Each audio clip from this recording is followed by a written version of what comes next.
तोहरे वियोगवा के मारी मैं कहाँ जाऊँ बोला मुरारी।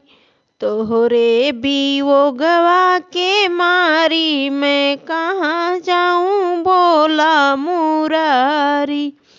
अखिया तोहरी सूरतिया कातर से, अखिया तोहरी सूरतिया कातर से।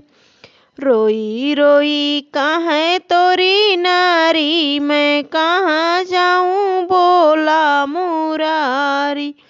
रोई रोई काहे तोरी नारी मैं कहाँ जाऊँ बोला मुरारी। तोहरे वियोगवा की मारी मैं कहाँ जाऊँ बोला मुरारी। तोहरे वियोगवा के मारी मैं कहाँ जाऊँ बोला मुरारी। दिनवा पहाड़ जैसे हमका लगत हैं, दिनवा पहाड़ जैसे हमका लगत हैं। रतिया भयान के भारी मैं कहाँ जाऊँ बोला मुरारी। रतिया भयान के भारी मैं कहाँ जाऊँ बोला मुरारी। तोहरे वियोगवा के मारी मैं कहाँ जाऊँ बोला मुरारी।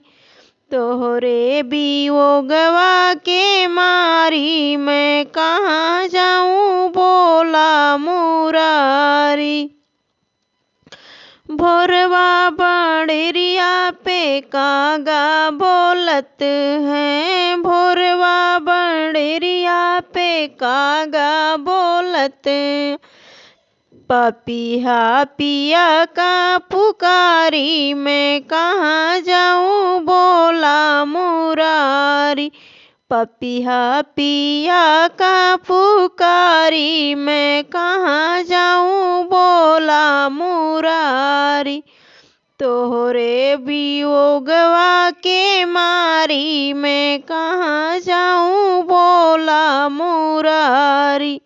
तोहरे वियोगवा के मारी मैं कहाँ जाऊँ बोला मुरारी।